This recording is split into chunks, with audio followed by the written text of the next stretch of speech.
Hati-hati beli baju bekas, karena energi pemilik sebelumnya bisa aja ngikut ke lo kalau lo nggak ngerti cara bersihinnya. Ya mending kalau energinya bagus. Kalau sumpek, gimana?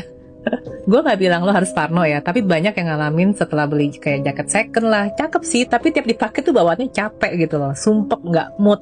Padahal hidup lagi adem-adem aja. Dan itu sering banget efek dari energi yang belum putus. Nah, jadi buat lo yang doyan thrifting, ini checklist wajibnya. Yang pertama, jangan mabok harga murah. Kadang nemu jaket 20 ribuan tuh kayak langsung heboh. Padahal bahannya udah seret, resletingnya seret. Bisa jadi energi pemilik sebelumnya juga. Yes, seret. Jangan cuma mikir murah, tapi masih layak nggak dipakai. Yang kedua, cium baunya dulu. Serius deh, kalau baunya apek, jamuran, atau nyengat, aneh kayak gitu ya, skip. Karena itu susah hilang walaupun sudah dicuci 3 kali pakai pewangi. Dan yang ketiga, perhatikan bagian ketiak, lalu kerah, karena itu zona yang paling jujur. Kalau udah kuning, buluk, atau ada bekas minyak, siapin mental, apalagi warna putih, itu fix PR banget. Yang keempat, cek jahitan dan detail kecil, apakah kancingnya lengkap, resletingnya mulus, jahitannya masih stabil. Jangan sampai lu pulang bawa harta karun, tapi malah jadi sumber masalah baru.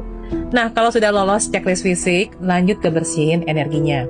Gue akan kasih tips 3 langkah buat mutusin jejak lama dari vibrasi pemilik lama, ya kan? Yang pertama, rendam baju di air hangat, tambahin 3 sendok makan garam laut.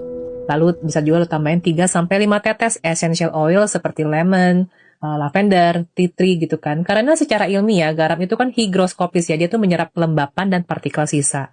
Juga dipercaya bisa menetralkan ion positif yang berlebih. Sementara kalau oil membantu membunuh bakteri, lalu menarik vibrasi baru yang lebih bersih. Lalu yang kedua, ucapin niat saat ngerendam kayak, terima kasih ya buat semua cerita lama, sekarang gue udah siap hidupin energi baru di pakaian ini. Dan yang ketiga, jemur di matahari pagi antara jam 6 sampai jam 8 pagi karena sinar UV itu membantu membunuh bakteri. Dan secara energi, ini adalah rentang jam dengan frekuensi tertinggi buat recharge. Nah, sekali lagi mungkin ada yang bertanya, kok pakai garam Cici, kok kayak mistis banget? Enggak. Garam itu tuh grounding secara kimia, menyerap dan menetralisir. Kalau secara psikologis, membantu pikiran bawah sadar tuh ngelepas. Sementara secara spiritual, garam itu tuh membersihkan jejak rasa yang udah nempel, biar vibrasi lo tuh balik ke titik nol. Makanya kayak mandi garam, ngepel pakai air garam, sampai nyiram baju bekas pakai garam halus, itu tuh sebenarnya bukan mitos ya, tapi kombinasi antara logika, getaran, dan intuisi yang sudah dipakai manusia tuh kayak ribuan tahun deh. Jadi jangan cuma bersihin bajunya, tapi juga bersihin energinya. Karena kalau enggak, yang ikut pulang ke rumah lo bisa lebih dari cuma sekedar baju.